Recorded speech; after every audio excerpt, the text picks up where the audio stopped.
Hello and welcome students in the class of web development using PHP. ਹੁਣ ਤੱਕ ਆਪਾਂ PHP ਦੇ introduction, variable, ਡੈਕਲੇਰੇਸ਼ਨਸ and ਉਸ ਤੋਂ ਬਾਅਦ ਉਹਨਾਂ ਦੀ initialization, then control statements, looping statements, decision statements, ਇਹ ਸਾਰਾ ਕੁਛ ਆਪਾਂ ਦੇਖ ਚੁੱਕੇ ਹਾਂ। ਫੰਕਸ਼ਨਸ ਵੀ ਦੇਖ ਚੁੱਕੇ ਹਾਂ ਕਿ PHP ਦੇ ਵਿੱਚ ਫੰਕਸ਼ਨਸ ਕਿੱਦਾਂ ਕ੍ਰੀਏਟ ਕਰਨੇ ਆ and include and require, include ones, require ones, ਇਹਨਾਂ ਦੇ ਵਿੱਚ ਕੀ ਡਿਫਰੈਂਸ ਹੈ, ਇਹਨਾਂ ਨੂੰ ਕਿੱਥੇ ਯੂਜ਼ ਕੀਤਾ ਜਾਂਦਾ ਹੈ, ਤਾਂ ਉਸ ਦੇ ਬਾਰੇ ਵੀ ਅਸੀਂ ਗੱਲ ਕਰ ਚੁੱਕੇ ਹਾਂ। ਅੱਜ ਜੋ ਚੈਪਟਰ ਸਟਾਰਟ ਕਰ ਰਹੇ ਹਾਂ ਆਪਾਂ ਉਹ ਹੈ PHP ਐਰੇਜ਼। ਠੀਕ ਹੈ, ਸੋ ਐਰੇ ਦੀ ਜਿਵੇਂ ਤੁਹਾਨੂੰ ਡੈਫੀਨੇਸ਼ਨ ਪਤਾ ਹੀ ਹੈ ਜਾਂ ਐਰੇ ਦਾ ਬੇਸਿਕ ਪਰਪਸ ਜਿਹੜਾ ਹੈ ਉਹ ਤੁਹਾਨੂੰ ਪਤਾ ਹੈ ਕਿਉਂਕਿ ਤੁਸੀਂ C++ ਦੇ ਰਿਲੇਟਡ ਵੀ ਕੰਮ ਕਰ ਚੁੱਕੇ ਹੋ ਐਂਡ ਜਾਵਾ ਦੇ ਰਿਲੇਟਡ ਵੀ ਤੁਸੀਂ ਸਟੱਡੀ ਕਰ ਚੁੱਕੇ ਹੋ। ਬਟ ਇੱਕ ਵਾਰੀ ਫਿਰ ਮੈਂ ਇਹਨੂੰ ਰਿਪੀਟ ਕਰ ਦਿੰਦਾ। ਐਰੇ ਦਾ ਮਤਲਬ ਹੈ it is a collection of homogeneous elements. So generally ਅਸੀਂ ਪਹਿਲਾਂ ਵਾਲੀ ਲੈਂਗੁਏਜ ਦੇ ਵਿੱਚ ਹੋਮੋਜੀਨੀਅਸ ਐਲੀਮੈਂਟ ਦੀ ਕਲੈਕਸ਼ਨ ਨੂੰ ਹੀ ਐਰੇ ਕਹਿੰਦੇ ਸੀਗੇ, ਬਟ PHP ਦੇ ਵਿੱਚ ਅਸੀਂ ਹੈਟਰੋਜੀਨੀਅਸ ਡੇਟਾ ਵੀ ਸਟੋਰ ਕਰ ਸਕਦੇ ਹਾਂ, ਡਿਫਰੈਂਟ ਟਾਈਪ ਦਾ ਡੇਟਾ ਵੀ ਅਸੀਂ ਸਟੋਰ ਕਰ ਸਕਦੇ ਹਾਂ। ਐਂਡ PHP ਦੇ ਵਿੱਚ ਜਿਹੜੇ ਐਰੇਜ਼ ਨੇ ਉਹਨਾਂ ਨੂੰ ਯੂਜ਼ ਕਰਨਾ ਕਾਫੀ ਈਜ਼ੀ ਹੈ as compare to the other languages. So ਅੱਜ ਆਪਾਂ ਇਸੇ ਦੇ ਬਾਰੇ ਗੱਲ ਕਰਾਂਗੇ ਕਿ ਐਰੇਜ਼ ਕਿੱਦਾਂ ਡਿਕਲੇਅਰ ਕਰਨੇ ਆ, ਕਿੱਦਾਂ ਇਸ ਨੂੰ ਯੂਜ਼ ਕਰਨਾ ਹੈ। ਸੋ ਸਭ ਤੋਂ ਪਹਿਲਾਂ ਆਪਾਂ ਗੱਲ ਕਰਦੇ ਹਾਂ ਨੂਮੈਰੀਕਲੀ ਇੰਡੈਕਸਡ ਐਰੇਜ਼। ਸੋ ਇਹਨੂੰ ਸਟਾਰਟ ਕਰਨ ਤੋਂ ਪਹਿਲਾਂ ਮੈਂ ਤੁਹਾਨੂੰ ਦੱਸਦਾ ਕਿ ਜਿਹੜੀ ਇਹ ਬੁੱਕ ਹੈ ਰੋਬਿਨ ਨਿਕਸਨ ਦਾ ਚੈਪਟਰ ਨੰਬਰ 6 ਹੈ ਇਹ। ਸੋ ਰੋਬਿਨ ਨਿਕਸਨ ਦੀ ਬੁੱਕ ਹੈ learning PHP MySQL with JavaScript, ਅਤੇ ਤੁਸੀਂ ਇਸ ਨੂੰ ਡਾਊਨਲੋਡ ਵੀ ਕਰ ਸਕਦੇ ਹੋ। This is also available on the internet. Numerically indexed arrays ਦੀ ਅਗਰ ਆਪਾਂ ਗੱਲ ਕਰੀਏ ਤਾਂ ਇਸ ਦੇ ਵਿੱਚ ਜਿਵੇਂ ਤੁਸੀਂ ਸਭ ਤੋਂ ਪਹਿਲਾਂ ਐਗਜ਼ਾਮਪਲ ਨੰਬਰ 6.1 ਦੇਖੋ। ਇਸ ਦੇ ਵਿੱਚ ਇੱਕ ਕੋਡ ਲਿਖਿਆ ਹੋਇਆ ਜਿਸ ਦੇ ਵਿੱਚ $paper ਇੱਕ ਨਾਮ ਦਾ ਵੇਰੀਏਬਲ ਹੈ। ਵੇਰੀਏਬਲ ਨਹੀਂ ਹੈ, ਬੇਸਿਕਲੀ ਇਹ ਇੱਕ ਐਰੇ ਹੈ। ਅਗਰ ਇਸ ਨੂੰ ਤੁਸੀਂ ਐਰੇ ਦੀ ਫਾਰਮ ਦੇਣਾ ਚਾਹੁੰਦੇ ਹੋ ਤਾਂ ਤੁਸੀਂ ਸਕੁਆਇਰ ਬ੍ਰੈਕਟ ਇੱਥੇ ਨਾਲ ਇਸ ਦੇ ਲਿਖ ਦੋਗੇ ਤਾਂ ਆਟੋਮੈਟਿਕਲੀ ਇਹ ਇੱਕ ਐਰੇ ਕ੍ਰੀਏਟ ਹੋ ਜਾਏਗਾ। ਦੈਨ ਇਕੁਅਲ ਟੂ ਕਰਕੇ ਉਸ ਤੋਂ ਬਾਅਦ ਤੁਸੀਂ ਡਬਲ ਬ੍ਰੈਕਟ ਦੇ ਵਿੱਚ ਅਗਰ ਸਟਰਿੰਗ ਦੇ ਰਹੇ ਹੋਗੇ ਤਾਂ ਸਟਰਿੰਗ ਸਟੋਰ ਹੋ ਜਾਏਗੀ। ਜੇ ਵਿਦਾਊਟ ਬ੍ਰੈਕਟ ਤੁਸੀਂ ਕੋਈ ਨੰਬਰ ਦੇ ਰਹੇ ਹੋ ਤਾਂ ਇੰਟੀਜਰ ਸਟੋਰ ਹੋ ਜਾਏਗਾ, ਫਲੋਟ ਵੈਲਿਊ ਸਟੋਰ ਹੋ ਜਾਏਗੀ। ਅਕੋਰਡਿੰਗਲੀ ਜਿਹੜੀ ਡੇਟਾ ਟਾਈਪ ਦਾ ਤੁਸੀਂ ਜਾਂ ਜਿਸ ਤਰ੍ਹਾਂ ਦੀ ਵੈਲਿਊ ਤੁਸੀਂ ਦੇ ਰਹੇ ਹੋਗੇ ਉਸ ਤਰ੍ਹਾਂ ਦਾ ਡੇਟਾ ਇਸ 'ਚ ਸਟੋਰ ਹੋ ਜਾਏਗਾ।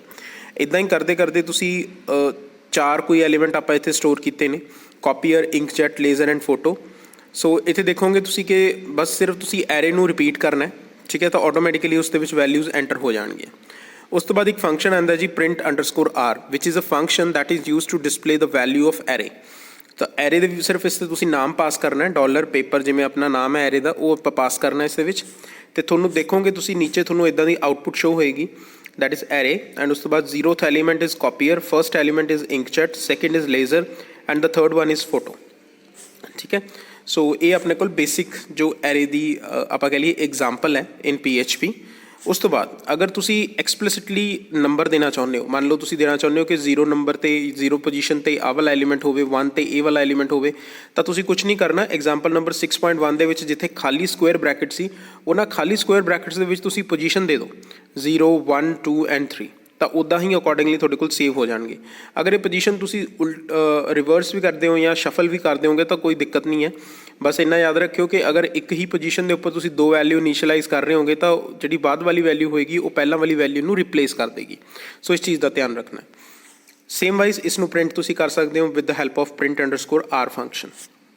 Okay, next comes is the looping statement. Looping statements ਨੂੰ ਅਸੀਂ ਕਿੱਦਾਂ ਯੂਜ਼ ਕਰ ਸਕਦੇ ਹਾਂ ਐਰੇਜ਼ ਨੂੰ ਡਿਸਪਲੇ ਕਰਨ ਦੇ ਲਈ। ਸੋ ਦੇਖੋ ਇੱਦਾਂ ਹੀ 6.3 ਦੇ ਵਿੱਚ ਆਪਾਂ ਇੱਕ ਆਲਰੇਡੀ ਇੱਕ ਐਰੇ ਕ੍ਰੀਏਟ ਕੀਤਾ ਹੈਗਾ 1, 2, 3 ਐਂਡ 4 ਐਲੀਮੈਂਟਸ। ਐਂਡ ਉਸ ਤੋਂ ਬਾਅਦ ਅਸੀਂ ਇੱਕ ਲੂਪ ਚਲਾਈ ਹੈ ਫੋਰ ਲੂਪ, ਜਿਸ ਦੇ ਵਿੱਚ ਇੱਕ ਜੇ ਵੇਰੀਏਬਲ ਹੈ ਜਿਹੜਾ 0 ਤੋਂ ਸਟਾਰਟ ਹੋ ਰਿਹਾ ਐਂਡ 3 ਤੱਕ ਜਾ ਰਿਹਾ, ਕਿਉਂਕਿ ਐਰੇਜ਼ ਦੀ ਜੋ ਇੰਡੈਕਸਿੰਗ ਹੁੰਦੀ ਹੈ ਉਹ 0 ਤੋਂ ਸਟਾਰਟ ਹੋ ਕੇ n-1 ਤੱਕ ਜਾਂਦੀ ਹੈ, where n is the total number of the elements in an array. Okay, after that ਤੁਸੀਂ ਉਸਨੂੰ ਇਨਕਰੀਮੈਂਟ ਕਰ ਲਓ ਕਿਉਂਕਿ ਹਰ ਇੱਕ ਆਈਟਰੇਸ਼ਨ ਦੇ ਉੱਪਰ, ਹਰ ਇੱਕ ਲੂਪ ਦੇ ਉੱਪਰ ਤੁਹਾਡੇ ਕੋਲ ਵੈਲਿਊ ਇਨਕਰੀਮੈਂਟ ਹੋਣੀ ਚਾਹੀਦੀ ਹੈ, ਅਦਰਵਾਈਜ਼ ਤੁਹਾਡੇ ਕੋਲ ਨਵੀਂ ਫਰੈਸ਼ ਜੋ ਵੈਲਿਊ ਹੈ ਉਹ ਨਹੀਂ ਆਣੀ। ਉਸ ਤੋਂ ਬਾਅਦ ਇੱਕੋ ਸਟੇਟਮੈਂਟ ਅਸੀਂ ਯੂਜ਼ ਕੀਤੀ ਹੈ $J ਅਸੀਂ ਲਿਖਤਾ ਇੱਥੇ। $J ਦੇ ਵਿੱਚ ਇੱਥੇ 0, 1, 2, 3 ਦੀ ਵੈਲਿਊ ਆਟੋਮੈਟਿਕਲੀ ਪ੍ਰਿੰਟ ਹੋਏਗੀ। ਦੈਨ ਉਸ ਤੋਂ ਬਾਅਦ ਕੋਲਨ ਲਗਾ ਕੇ ਅਸੀਂ ਆਪਣੇ ਐਰੇ ਦਾ ਨਾਮ ਲਿਖਿਆ $paper ਐਂਡ ਉਸ ਦੇ ਬ੍ਰੈਕਟ ਦੇ ਵਿੱਚ ਅਸੀਂ ਵੇਰੀਏਬਲ ਪਾਸ ਕਰਤਾ $J। ਠੀਕ ਹੈ, ਐਂਡ ਦੈਨ ਬ੍ਰੇਕ ਟੈਗ ਲਗਾਤਾ ਅਸੀਂ ਫॉर ਕਲੈਰੀਫਿਕੇਸ਼ਨ ਤਾਂ ਕਿ HTML ਦਾ ਜਿਹੜਾ ਬ੍ਰੇਕ ਟੈਗ ਹੈ ਉਹ ਚੱਲੇ ਐਂਡ ਸਾਨੂੰ ਇੱਕ ਨਵੀਂ ਲਾਈਨ ਕ੍ਰੀਏਟ ਕਰਕੇ ਦੇਵੇ ਐਂਡ ਹਰ ਇੱਕ ਜੋ ਵੈਲਿਊ ਆ ਰਹੀ ਹੈ ਉਹ ਨਵੀਂ ਲਾਈਨ ਦੇ ਵਿੱਚ ਵੈਲਿਊ ਆਵੇ। ਠੀਕ ਹੈ, ਸੋ ਇਹ ਯਾਦ ਰੱਖਣਾ ਕਿ ਤੁਸੀਂ ਇੱਥੇ ਡਬਲ ਕੋਡ ਯੂਜ਼ ਕਰਨਾ। ਅਗਰ ਸਿੰਗਲ ਕੋਡ ਯੂਜ਼ ਕਰੋਗੇ ਤਾਂ ਇਹ ਸਾਰੀ line as it is print ਹੋ ਜਾਏਗੀ ਐਂਡ $J ਦੀ ਵੈਲਿਊਜ਼ ਇੱਥੇ ਨਹੀਂ ਫਿਲ ਹੋਣਗੀਆਂ। ਸੋ ਡਬਲ ਕੋਡ ਦੇ ਨਾਲ ਹੀ ਇੱਥੇ ਵੈਲਿਊਜ਼ ਫਿਲ ਹੋਣਗੀਆਂ। ਸੋ ਇਸ ਦਾ ਆਊਟਪੁੱਟ ਦੇਖ ਲੈਂਦੇ ਆਪਾਂ। ਸੋ ਇਸ ਦੀ ਆਊਟਪੁੱਟ ਕੁਛ ਇੱਦਾਂ ਦੀ ਆ ਜਾਏਗੀ। So 0 number is copier, first is inkjet, second is laser and third is the photo. ਠੀਕ ਹੈ, ਨਾਓ ਇਹ ਸੀਗਾ ਨੂਮੈਰੀਕਲੀ ਇੰਡੈਕਸਡ ਐਰੇ। ਨਾਓ ਗੱਲ ਕਰਦੇ ਹਾਂ ਐਸੋਸੀਏਟਿਵ ਐਰੇਜ਼ ਦੀ। PHP ਦੇ ਵਿੱਚ ਸਾਨੂੰ ਇੱਕ ਫੰਕਸ਼ਨੈਲਿਟੀ ਹੋਰ ਮਿਲਦੀ ਹੈ ਜਿੱਥੇ ਜਿਹੜੀ ਸਾਡੀ ਇੰਡੈਕਸਿੰਗ ਹੁੰਦੀ ਹੈ, ਯਾਨੀ ਜੋ ਸਕੁਆਇਰ ਬ੍ਰੈਕਟ ਅਸੀਂ ਐਰੇ ਦੇ ਨਾਲ ਯੂਜ਼ ਕਰਦੇ ਹਾਂ ਉਸ ਦੇ ਬਿਟਵੀਨ ਅਸੀਂ ਉਸ ਦੇ ਇਨ ਬਿਟਵੀਨ ਨੰਬਰਸ ਹੀ ਨਹੀਂ ਬਲਕਿ ਅਸੀਂ ਕੁਛ ਨਾ ਕੁਛ ਸਟ੍ਰਿੰਗਸ ਵੀ ਪਾਸ ਕਰ ਸਕਦੇ ਹਾਂ। ਫੋਰ ਐਗਜ਼ਾਮਪਲ ਲੈਟਸ ਸੇ ਮੈਂ ਕਹਿ ਰਿਹਾ ਕਿ ਮੇਰੇ ਕੋਲ ਇੱਕ ਕਲਾਸ ਨਾਮ ਦਾ ਐਰੇ ਹੈ। ਹੁਣ ਉਹ ਕਲਾਸ ਨਾਮ ਦੇ ਐਰੇ ਦੇ ਵਿੱਚ ਮੈਂ ਕੁਛ ਪੈਰਾਮੀਟਰਸ ਹੋ ਸਕਦੇ। ਫੋਰ ਐਗਜ਼ਾਮਪਲ ਮੈਂ ਜਾਂ ਮੈਂ ਕਹਿ ਲਾਂ ਕਿ ਇੱਕ ਸਟੂਡੈਂਟ ਨਾਮ ਦਾ ਐਰੇ ਹੈ, ਸੌਰੀ ਠੀਕ ਹੈ, ਕਲਾਸ ਦਾ ਨਹੀਂ ਆਪਾਂ ਲੈਂਦੇ, ਆਪਾਂ ਸਟੂਡੈਂਟ ਦਾ ਲੈ ਲੈਂਦੇ ਹਾਂ। ਸਟੂਡੈਂਟ ਨਾਮ ਦਾ ਇੱਕ ਐਰੇ ਹੈ। ਨਾ ਸਟੂਡੈਂਟ ਦੀਆਂ ਕਈ ਚੀਜ਼ਾਂ ਹੁੰਦੀਆਂ ਨੇ, ਸਟੂਡੈਂਟ ਦਾ ਨੇਮ ਹੈ, ਸਟੂਡੈਂਟ ਦਾ ਰੋਲ ਨੰਬਰ ਹੈ, ਸਟੂਡੈਂਟ ਦਾ ਐਡਰੈਸ ਹੈ, ਸਟੂਡੈਂਟ ਦਾ ਕਾਂਟੈਕਟ ਨੰਬਰ ਹੈ, ਸਟੂਡੈਂਟ ਦੀ ਈਮੇਲ ID ਹੈ। ਸੋ ਇਹਨਾਂ ਨੂੰ ਬਜਾਏ 0 1 2 3 4 ਸਟੋਰ ਕਰਨ ਦੇ ਮੈਂ ਇੰਡੈਕਸਿੰਗ ਇੱਦਾਂ ਕਰਾਂ ਤਾਂ ਕਿ ਅਗਰ ਮੈਂ ਨੇਮ ਫੈਚ ਕਰਨਾ ਤਾਂ ਮੈਂ ਨੇਮ ਲਿਖਾਂ, ਈਮੇਲ ਫੈਚ ਕਰਨੀ ਹੈ ਤਾਂ ਈਮੇਲ ਲਿਖਾਂ, ਲਾਈਕਵਾਈਜ਼, ਤਾਂ ਕਿ ਇੱਕ ਮੀਨਿੰਗਫੁਲ ਜੋ ਕੰਟੈਕਸਟ ਹੈ ਉਹ ਸਾਡੇ ਕੋਲ ਨਿਕਲ ਕੇ ਆਵੇ। ਅਸੀਂ ਇਹ ਚੀਜ਼ਾਂ ਅੱਗੇ ਜਾ ਕੇ DBMS 'ਚ ਯੂਜ਼ ਕਰਾਂਗੇ। ਜਦੋਂ ਅਸੀਂ PHP ਨੂੰ MySQL ਨਾਲ ਕਨੈਕਟ ਕਰਾਂਗੇ ਤਾਂ ਤੁਸੀਂ ਉੱਥੇ ਦੇਖੋਗੇ ਕਿ ਜਦੋਂ ਵੀ ਅਸੀਂ ਕਿਸੇ ਵੀ ਕੁਇਰੀ ਦਾ ਇੱਕ ਰਿਜ਼ਲਟ ਰਿਟਰਨ ਬੈਕ ਹੁੰਦਾ ਸਾਨੂੰ ਤਾਂ ਉੱਥੇ ਅਸੀਂ ਉਸ ਰਿਜ਼ਲਟ ਦੇ ਵਿੱਚ ਜਿੰਨੀਆਂ ਵੀ ਕਾਲਮ ਨੇਮਸ ਨੇ ਉਹਨਾਂ ਨੂੰ ਅਸੀਂ ਨੇਮ ਦੇ ਨਾਲ ਹੈਂਡਲ ਕਰਾਂਗੇ, ਨਾ ਕਿ 0 1 2 3 4 ਦੇ ਨਾਲ। ਓਕੇ, ਸੋ ਇੱਥੇ ਇੱਕ ਐਗਜ਼ਾਮਪਲ ਦੇਖ ਲੈਂਦੇ ਹਾਂ। 6.4 ਦੇਖੋ ਤੁਸੀਂ ਐਗਜ਼ਾਮਪਲ। ਇੱਥੇ ਹੁਣ ਆਪਾਂ ਥੋੜ੍ਹਾ ਜਿਹਾ ਚੇਂਜ ਕੀਤਾ ਪਿਛਲੀ ਐਗਜ਼ਾਮਪਲ ਨਾਲੋਂ। ਹੁਣ ਆਪਾਂ ਇੱਥੇ ਜੋ ਕਾਪੀਅਰ ਇੰਕਜੈਟ ਲੇਜ਼ਰ ਤੇ ਫੋਟੋ ਲਿਖਿਆ ਸੀ ਉਸ 'ਤੇ ਆਪਾਂ ਨਾਮ ਲਿਖਤੇ ਕਿ ਕਾਪੀਅਰ ਦਾ ਨਾਮ ਲਿਖਤਾ let's say copier and multipurpose, inkjet ਦਾ ਨਾਮ ਲਿਖਤਾ inkjet printer, then laser printer, then photographic paper. And ਨਾਲ ਹੀ ਨਾਲ ਉਹਦੇ ਲੈਫਟ ਹੈਂਡ ਸਾਈਡ 'ਤੇ ਜਿਹੜਾ ਸਕੁਆਇਰ ਬ੍ਰੈਕਟ ਸੀ ਉੱਥੇ 0 1 2 3 ਦੀ ਬਜਾਏ ਅਸੀਂ ਸਿੰਗਲ ਕੋਟ ਦੇ ਵਿੱਚ, ਸਿੰਗਲ ਕੌਮਾਸ ਦੇ ਵਿੱਚ ਅਸੀਂ ਉਸਦੇ ਇੰਡੈਕਸ ਦੇ ਤੇ ਨੇਮ ਐਲਫਾਬੈਟੀਕਲ ਇੰਡੈਕਸ ਦੇ ਤੇ। ਇਸ ਤਰ੍ਹਾਂ ਦੇ ਐਰੇ ਨੂੰ ਅਸੀਂ ਕਹਿੰਦੇ ਹਾਂ ਐਸੋਸੀਏਟਿਵ ਐਰੇ, ਠੀਕ ਹੈ, ਜਿਸ ਦੇ ਵਿੱਚ ਜਿਹੜੀ ਇੰਡੈਕਸਿੰਗ ਹੈ, ਠੀਕ ਹੈ, ਉਹ ਕਿਸ ਦੇ ਨਾਲ ਹੋ ਰਹੀ ਹੈ, ਕੁਝ ਸਟ੍ਰਿੰਗ ਕੋਈ ਉਸ ਦੇ ਇੰਡੈਕਸ ਨੂੰ ਡਿਫਾਈਨ ਕਰ ਰਹੀ ਹੈ। ਸੋ ਹੁਣ ਜਦੋਂ ਵੀ ਮੈਂ $paper ਕਾਪੀਅਰ ਡਿਫਾਈਨ ਕਰੂੰਗਾ ਤਾਂ ਉੱਥੇ ਇਹ ਚੀਜ਼ ਆਪਣੇ ਕੋਲ ਹੋ ਜਾਏਗੀ। ਬਟ ਇਸ ਦੇ ਨਾਲ ਇੱਕ ਦਿੱਕਤ ਹੋਰ ਆਉਂਦੀ ਹੈ ਸਟੂਡੈਂਟਸ ਕਿ ਇਸ ਦੇ ਨਾਲ ਤੁਸੀਂ ਫੋਰ ਲੂਪ ਨਹੀਂ ਯੂਜ਼ ਕਰ ਪਾਓਗੇ, ਕਿਉਂਕਿ ਫੋਰ ਲੂਪ ਜਿਹੜਾ ਹੈ ਉਹ 0 1 2 3 4 ਦੇ ਨਾਲ ਚੱਲਦਾ ਹੈ। ਤਾਂ ਇੱਥੇ ਫੋਰ ਲੂਪ ਨਹੀਂ ਯੂਜ਼ ਕਰ ਪਾਓਗੇ। ਇੱਥੇ ਕੁਛ ਹੋਰ ਕਨਸੈਪਟ ਹੈ, ਫੋਰ ਈਚ ਕਰਕੇ ਇੱਕ ਲੂਪ ਆਉਂਦੀ ਹੈ PHP ਦੇ ਵਿੱਚ। ਉਸ ਦੇ ਬਾਰੇ ਆਪਾਂ ਫਰਦਰ ਜੋ ਕਮਿੰਗ ਹੈ ਉਸ ਦੇ ਵਿੱਚ ਆਪਾਂ ਗੱਲ ਕਰਾਂਗੇ। ਇਸੇ ਚੈਪਟਰ ਦੇ ਵਿੱਚ ਹੀ ਆਪਾਂ ਫੋਰ ਈਚ ਬਾਰੇ ਵੀ ਗੱਲ ਕਰਾਂਗੇ। ਨਾਓ ਇੱਥੇ ਤੱਕ ਆਪਣੇ ਕੋਲ ਕਵਰ ਅਪ ਹੋ ਗਿਆ। ਸੋ ਇੱਦਾਂ ਹੀ ਤੁਸੀਂ HTML, ਜਿਵੇਂ ਮੰਨ ਲਓ ਕੋਈ HTML ਦਾ ਕੰਟੈਂਟ ਡਿਸਪਲੇ ਕਰਨਾ ਹੈ, ਠੀਕ ਹੈ, ਅਤੇ ਸੋ HTML ਦਾ ਜੋ ਕੰਟੈਂਟ ਹੈ ਉਹ ਤੁਸੀਂ ਕਿਸੇ ਵੇਰੀਏਬਲ ਸਟੋਰ ਕਰ ਰਹੇ ਹੋ, ਕਿਸੇ ਐਰੇ 'ਚ ਸਟੋਰ ਕਰ ਰਹੇ ਹੋ, ਤਾਂ ਜਿੱਥੇ ਟਾਈਟਲ ਹੈ ਤਾਂ ਉੱਥੇ ਟਾਈਟਲ ਇੰਡੈਕਸ ਦੇ ਸਕਦੇ ਹੋ, ਜਿੱਥੇ ਬਾਡੀ ਹੈ ਉੱਥੇ ਬਾਡੀ ਇੰਡੈਕਸ ਦੇ ਸਕਦੇ ਹੋ, ਤਾਂ ਕਿ ਜਦੋਂ ਪ੍ਰਿੰਟ ਕਰਨਾ ਹੈ ਇਕੱਲਾ $HTML ਪ੍ਰਿੰਟ ਕਰੋ ਤਾਂ ਤੁਹਾਡੇ ਕੋਲ ਸਾਰੀਆਂ ਵੈਲਿਊਜ਼ ਪ੍ਰਿੰਟ ਹੋ ਜਾਣ।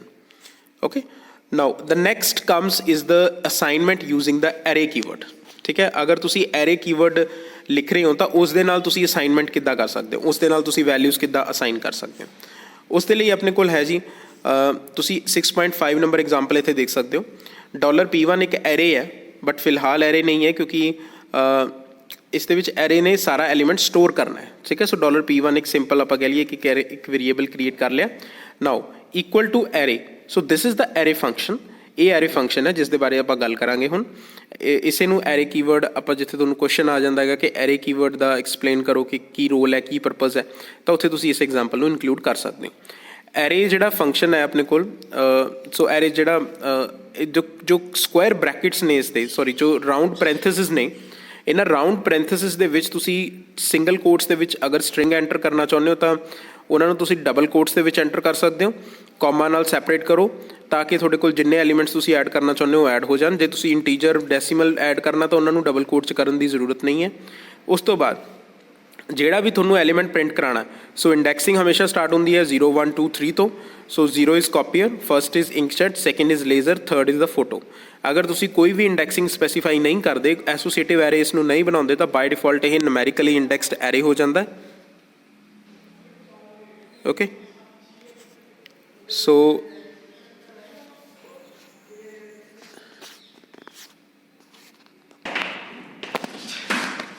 ਸੈਕਿੰਡ ਜੋ ਵੇਰੀਏਬਲ ਹੈ that is P2 variable.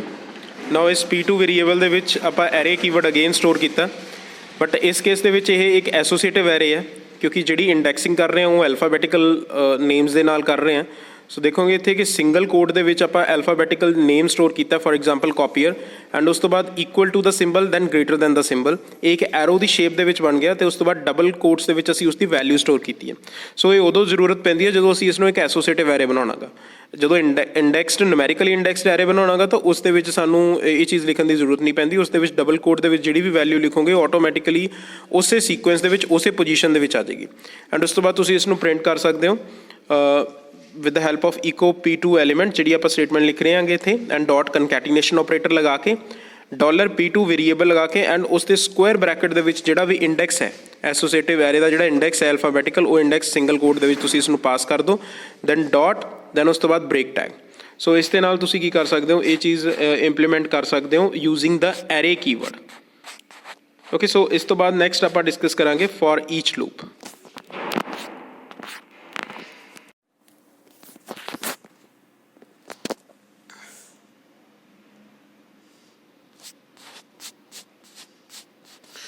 Okay student, so next जो अपने को है वो है for each as a loop. देखो क्योंकि जदों आप एसोसीएटिव एरे यूज़ करांगे उस टाइम ते जिहड़ी साडी नॉर्मल फॉर लूप है उस दे विच दिक्कत ये आएगी कि सानू इंडैक्स जो लूप प्रोवाइड करती है वो है 0 1 2 3 की फॉर्म दे विच अगर असी फॉर लूप की गल करिए। बट एसोसीएटिव एरे दे विच असी 0 एंड 1 2 3 का कॉन्सैप्ट जिहड़ा है वो यूज़ नहीं करते क्योंकि उत्थे असी जो इंडैक्सिस ने वो असी स्ट्रिंग यूज़ करते हैं, नेम यूज़ करते हैं। सो उत्थे साडे कोल एक स्पैशल लूप चाहिए that is for each loop. So वो फॉर ईच लूप का जिहड़ा काम है वो यही काम है। सो तुसीं इत्थे देख सकते हो, इत्थे आपां दोनों तरह की एग्जाम्पल्स देखांगे, ठीक है। सो सब तो पहला आपां देख रहे हैं नॉर्मल जिस दे विच इंडैक्सिंग न्यूमैरिकल ही हो रही है, ठीक है। सो जिवें पेपर एरे है एग्जाम्पल 6.6 ਦੇ ਵਿੱਚ ਤੁਸੀਂ देख पा रहे हो डॉलर पेपर ਜਿਹੜਾ ਆਪਣੇ ਕੋਲ ਇੱਕ ਐਰੇ ਆ ਇਸ ਦੇ ਵਿੱਚ ਆਪਾਂ ਐਲੀਮੈਂਟਸ ਡਿਫਰੈਂਟ ਸਟੋਰ ਕਰ ਲਏ ਕਾਪੀਅਰ ਇੰਕਜੈਟ ਲੇਜ਼ਰ ਫੋਟੋ। ਸੋ ਇਹ ਸਾਰੇ ਆਪਾਂ ਸਟੋਰ ਕਰ ਲਿਆ with the help of array function. ਉਸ ਤੋਂ ਬਾਅਦ ਜੇ ਨੂੰ ਅਸੀਂ ਇਨੀਸ਼ੀਅਲਾਈਜ਼ ਕਰ ਲਿਆ 0 ਦੇ ਨਾਲ। ਉਸ ਤੋਂ ਬਾਅਦ ਫॉर ਈਚ। ਨਾਓ ਫॉर ਈਚ ਦਾ ਮਤਲਬ ਇੱਥੇ ਕੀ ਹੈ ਕਿ ਹਰ ਇੱਕ ਐਂਟਰੀ ਦੇ ਲਈ for each dollar paper as dollar item मतलब हर डॉलर पेपर दे विच, ठीक है ना, हर डॉलर पेपर दे विच जिद्दां कि डॉलर आइटम होवे। सो ये कुछ नहीं है, ये बस इन्ना की हो रहा है कि dollar paper as dollar item का मतलब है कि डॉलर पेपर अपना जिहड़ा सारा डेटा है वो डॉलर आइटम नूं ट्रांसफर कर रहा एंड जिन्ना चिर डॉलर पेपर चो एक सप्लाई डॉलर आइटम नूं आउंदी रहेगी उन्ना चिर ये लूप अगे अगे फॉरवर्ड होंदी रहेगी, ठीक है। इत्थे जिहड़ा डॉलर जे प्लस प्लस है उसका काम सिर्फ इन्ना हैगा कि असी डॉलर जे की वैल्यू प्रिंट करा रहे हैं, तो इस करके असी डॉलर जे प्लस प्लस किया है। अदरवाइज लूप नूं इनक्रीमेंट करन दे विच डॉलर जिहड़ा प्लस प्लस डॉलर जे है उस स्टेटमेंट का कोई रोल नहीं है क्योंकि फॉर ईच का काम ही यही है कि जिन्ना चिर डॉलर पेपर एरे दे विचों सप्लाई आ रही है तो वो सप्लाई डॉलर आइटम नूं पास हो रही है उन्ना चिर यह लूप चलती रहेगी। सो बाकी उस तो बाद तो सिंपल है, करली ब्रेसिस दे विच जाके तुसी एको लगा सकते हो दैन डॉलर जे तुसी वेरीएबल प्रिंट करना तो डॉलर जे लगा सकते हो एंड उस तो बाद एरे की जो वैल्यू है उसनूं प्रिंट करने के लिए सानू इत्थे कोई इंडैक्स देने की जरूरत नहीं है, सानू सिर्फ जस्ट असी इत्थे डॉलर आइटम लिखना है बस। ये डॉलर आइटम वो वेरीएबल है जिहड़ा असी न्यूली क्रिएट किया फॉर ईच दे जो राउंड ब्रैकेट्स ने उन्हां दे विच तुसीं ध्यान नाल देखो उत्थे एक अपन चीज़ लिखी हुई है dollar paper as dollar item, यानी डॉलर पेपर की अगर फर्स्ट एंट्री है तो डॉलर आइटम च एंट्री कॉपी होगी तो वह प्रिंट होगी। दैन डॉलर पेपर की सेकेंड एंट्री है डॉलर आइटम च कॉपी होगी दैन वह प्रिंट होगी, ओके। एंड सेम वाइज अपने कोल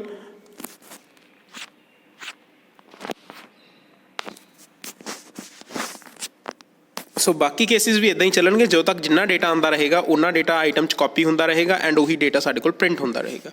हुण असीं आउने आ इहदी असली यूजफुलनैस दे उत्ते जिहड़ा है एसोसीएटिव एरे। एसोसीएटिव एरे की एग्जाम्पल आप दोबारा देख रहे हैं इत्थे जिहड़ी पहला भी आप देख चुके हैं 6.7 नंबर एग्जाम्पल है। इस दे विच देखो कि जिहड़े इंडैक्सिस ने वो असीं सिंगल कोड दे विच यूज़ कर रहे हैं like copier inkjet laser and photo and वो सारे अगे असीं उन्हां दे विच कोई ना कोई वैल्यू स्टोर की हुई है। Now for each dollar paper as dollar item then description, ठीक है ना, for each dollar paper as dollar item then forward to description. So इत्थे देखो, इत्थे ध्यान नाल देखो, इत्थे चीज़ थोड़ा जिहा फर्क है। नाउ इत्थे dollar paper as dollar item का मतलब की है कि डॉलर पेपर का जो इंडैक्स है, ठीक है ना, ध्यान नाल समझो कि डॉलर पेपर का जो इंडैक्स है कॉपीअर है इंकजैट है लेजर है फोटो है वो सारा ट्रांसफर होएगा आइटम दे विच एंड जो डॉलर पेपर का कंटेंट है लाइक कॉपीयर एंड मल्टीपर्पज, इंकजैट का इंकजैट प्रिंटर, लेजर का लेजर प्रिंटर, फोटो का फोटोग्राफिक पेपर, ये सारा ट्रांसफर होएगा डिस्क्रिप्शन दे विच। सो इनू इदा फॉर्मेट इदा ही लिखना है। हालांकि डॉलर आइटम ते डॉलर डिस्क्रिप्शन ये नाम तुसी अपने अकॉर्डिंगली दे सकते हो, ये कोई लॉजिक नहीं है, ये कोई रूल्स नहीं ने, ठीक है ना। ये रूल उही अपलाई होंदे ने जो नॉर्मल एक वेरीएबल डैक्लरेशन के लिए अपलाई होंदे ने। बस फॉर्मेट का ध्यान रखना है कि जदों तुसी एसोसिएटिव एरे यूज़ कर रहे हो तो जिहड़ा पहली चीज़ लिखोगे वो हमेशा इंडेक्स चकेगा, एंड उस तो बाद जो तुसी equal to and greater than the sign arrow बना के जो तुसी डिस्क्रिप्शन या कोई वेरीएबल लिखोगे तो दैट मीनस उसकी एक्चुअल वैल्यू ट्रांसफर होएगी। हुण तुसी इस तो बाद इसनूं की कर सकते हो, इक्वल लगा सकते हो सिंपली डॉलर आइटम वो इंडेक्स डिस्प्ले करेगा, एंड दैन कॉलन उस तो बाद डॉलर डिस्क्रिप्शन उसकी एक्चुअल वैल्यू नूं डिस्प्ले करेगा। Okay, so like this. So तुसी आ बोल्ड दे विच इसका एक्चुअल जो आंसर है वो देख सकोगे। ओके, नाउ उस तो बाद असी होर की कर सकते हैं, उस तो बाद असी ईच एंड लिस्ट नाल भी असी कर सकते हैं इत्थे, ठीक है। तुसी देखोगे एक साडे कोल होर तीजा मैथड है एसोसिएटिव एरेज नूं एसोसिएटिव एरेज दे विच वॉकिंग करन दे लई, एसोसिएटिव एरे नूं एक्सैस करन दे लई। एरे तुसी एक डिक्लेयर कर चुके हो, सो 6.8 दे विच देख सकते हो एक एरे डिक्लेयर किया होया एसोसिएटिव एरे, एंड उस तो बाद वाइल दे विच असी की कीता है, वाइल दे विच असी ब्रैकेट दे विच लिस्ट एक फंक्शन पास किया। नाउ इस लिस्ट दे विच की चीज़ां जाणगियां, इस लिस्ट दे विच दो वेरीएबल इदां दे जाणगे जिन्हां च जिहड़ा पहला वेरीएबल है वो बट ऑबवियस है कि इंडेक्स चुकेगा, एंड जिहड़ा कॉमा लगा के दूसरा वेरीएबल है वो उसकी वैल्यू नूं पिक करेगा, ठीक है। नाम तुसीं कोई भी दे सकते हो। इक्वल टू उस तो बाद equal to the sign, then each तुहाडे कोल एक मैथड है इत्थे, एंड ब्रैकेट दे विच एक्चुअल एरे जो तुसीं क्रिएट किया यानी डॉलर पेपर। नाउ होएगा कि हर एक डॉलर पेपर की एंट्री दे लई उहदा इंडेक्स ते उहदी वैल्यू ऑटोमैटिकली आइटम ते डिस्क्रिप्शन च 1 बाय 1 करके कॉपी हुंदा रहेगा जदों तक कि डॉलर पेपर दी एंट्रीज खत्म नहीं हो जांदियां। उस तो बाद तुसीं वाइल दे अंदर जगह ला के तुसीं इको स्टेटमेंट प्रिंट करा सकते हो, that is dollar item and उस तो बाद डॉलर डिस्क्रिप्शन। ओके, सो ये अपने कोल सीगा एरेज नूं यूज़ करन दा मैथड, एंड सेम वाइज तुहाडे कोल है multi dimensional arrays. So multi dimensional array दे विच अपने कोल की है कि एरे दे अंदर एरे तुसी डिज़ाइन करोगे इत्थे। सो जिवें एग्जाम्पल देखो 6.10 है जिहड़ी एग्जाम्पल डॉलर प्रोडक्ट्स, इस दे विच एक एरे है। सो इस दे विच एक पेपर एरे आपां पहला क्रिएट कर लिया। नाउ पेपर दे विच अगे वैल्यू पास करन दी बजाय एक एरे पास किया, एंड उस एरे दे अंदर फिर आपां एक कंप्लीट एलीमेंट्स जिहड़े लिखे ने copier inkjet laser photo, and then comma लगा के फिर असी पेन्स दे विच एक एरे बनाता। सो इत्थे देखो एरे दे अंदर एरे बन रहे हैं, पेपर एक एरे है, पेपर दे विच एक अलग एरे बन रहे हैं, पेन्स है पेन्स दे विच अलग एरे बन रहे हैं, एक मिसलेनियस है मिसलेनियस दे विच अलग एरे बन रहे हैं। So that is array with in array, ठीक है ना। हुण इसनूं एक्सैस किद्दां करना, इसनूं फॉर ईच दे नाल एक्सैस किद्दां करना है। सो पहला देखो जी इस दे विच सब तो पहले इस दे विच बट ऑबवियस है क्योंकि मल्टी डायमेंशनल एरे है, 2 डायमेंशनल एरे है। सो इस करके इत्थे आपां 2 लूप यूज़ करांगे डेफिनेटली। सो सब तो पहली जिहड़ी लूप है वो अपने कोल आउटर जिहड़ा एरे है उसनूं एक्सैस करेगी, एंड जिहड़ी सैकेंड लूप है वो इनर एरे नूं एक्सैस करेगी। तो सब तो पहला for each loop, for each दे विच असीं की करांगे डॉलर प्रोडक्ट्स, क्योंकि साडा ओरिजिनल एरे डॉलर प्रोडक्ट्स है, ठीक है ना। सो डॉलर प्रोडक्ट्स दे विच जावांगे, एंड उस तो बाद लिखांगे डॉलर प्रोडक्ट एज, उस तो बाद कोई भी तुसी नाम ले सकते हो। सो फॉर एग्जाम्पल इत्थे आपां डॉलर सैक्शन दिता, एंड उस तो बाद दैट प्रोसीड्स टू, ठीक है ना। सो साइन जिहड़ा पाया आपां एरो दा डॉलर आइटम्स, ठीक है ना। हुण सारा कुछ साडे कोल आइटम्स दे विच आ चुक्या। आइटम्स दे विच की चीज़ आई है, आइटम दे विच साडे कोल जो एरे दे अंदर एरे है, सो वो जिहड़ा दूसरा एरे है वो कंप्लीट आ गया। बट हुण वो कंप्लीट एरे दे विचों भी सानूं कोई ना कोई वैल्यू चाहिदी है, तो असीं सैकेंड लूप चलावांगे फॉर ईच, जिस दे विच डॉलर आइटम्स एज डॉलर की, दैन उस तो बाद एरो डॉलर वैल्यू।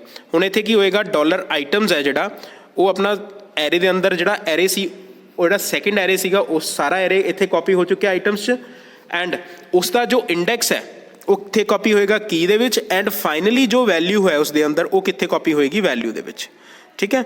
सो डॉलर सैक्शन जो है वो आउटर इंडेक्स आ गया, यानी जिवें आ गया पेपर, एंड उस तो बाद जिहड़ा डॉलर की है वो की आ गया अपने कोल पेपर दे विच कॉपीयर, एंड डॉलर वैल्यू की आ गया ਕਾਪੀਅਰ ਦੇ ਵਿੱਚ ਕਾਪੀਅਰ ਐਂਡ ਮਲਟੀਪਰਪਸ। ਸੋ ਇਦਾਂ ਆਪਣੇ ਕੋਲ ਇਹ ਚੱਲੇਗਾ।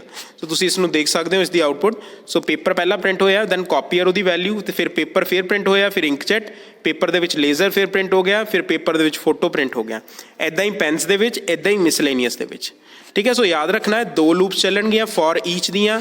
ਸਭ ਤੋਂ ਪਹਿਲੀ ਲੂਪ ਹੈ ਜਿਹੜੀ ਉਹ ਅੰਦਰ ਵਾਲੇ ਐਰੇ ਨੂੰ ਸਟੋਰ ਕਰੇਗੀ ਇੱਕ ਤਰ੍ਹਾਂ ਨਾਲ। ਉਸ ਤੋਂ ਬਾਅਦ ਸੈਕਿੰਡ ਵਾਲੀ ਜਿਹੜੀ ਲੂਪ ਹੈ ਉਹ ਅੰਦਰ ਵਾਲੇ ਜਿਹੜਾ ਇੰਟਰਨਲ ਐਰਰ ਹੈ, ਐਰੇ ਦੇ ਅੰਦਰ ਜਿਹੜਾ ਐਰੇ ਸੀਗਾ, ਸੋ ਸੈਕਿੰਡ ਐਰੇ ਦੇ ਜਿਹੜੇ ਅੰਦਰ ਜਿਹੜੇ ਕੰਪੋਨੈਂਟਸ ਨੇ, ਐਲੀਮੈਂਟਸ ਨੇ, ਉਹਨਾਂ ਨੂੰ ਐਕਸੈਸ ਕਰੇਗੀ। ਓਕੇ, ਨਾਓ ਸੋ ਇੱਦਾਂ ਹੀ ਤੁਸੀਂ ਆਹ ਵਾਲੀ ਐਗਜ਼ਾਮਪਲ ਦੇਖ ਸਕਦੇ ਹੋ ਜਿੱਥੇ ਆਪਾਂ ਇੱਕ ਸਿੰਗਲ ਕਰੈਕਟਰ ਯੂਜ਼ ਕੀਤਾ ਹੋਇਆ। ਸੋ ਇੱਦਾਂ ਹੀ ਤੁਸੀਂ ਇਸ ਨੂੰ ਯੂਜ਼ ਕਰ ਸਕਦੇ ਹੋ। Okay, so this was all about the array declarations, array initialization, accessing the array using for each and with the for, multi-dimensional arrays, associative arrays, numerically indexed arrays। so ਇਹ ਸਾਰੇ ਆਪਣੇ arrays ਦੀ simple ਜੋ ਇੱਕ ਕਹਿ ਲਈਏ ਕਿ initialisation ਸੀ PHP ਦੇ ਵਿੱਚ ਕਿੱਦਾਂ ਕਰਦੇ ਹਾਂ, ਕਿੱਦਾਂ ਇਸ ਨੂੰ ਯੂਜ਼ ਕਰਦੇ ਹਾਂ। ਦੈਨ ਆਪਾਂ ਲਿਸਟ ਐਂਡ ਈਚ ਵਾਲਾ ਮੈਥਡ ਵੀ ਦੇਖਿਆ ਸੀ ਜਿਹੜਾ ਵਾਈਲ ਦੇ ਨਾਲ ਯੂਜ਼ ਕਰਾਂਗੇ। ਨਾਓ ਨੈਕਸਟ ਆਪਾਂ ਸਟਾਰਟ ਕਰਾਂਗੇ, that will be the array functions.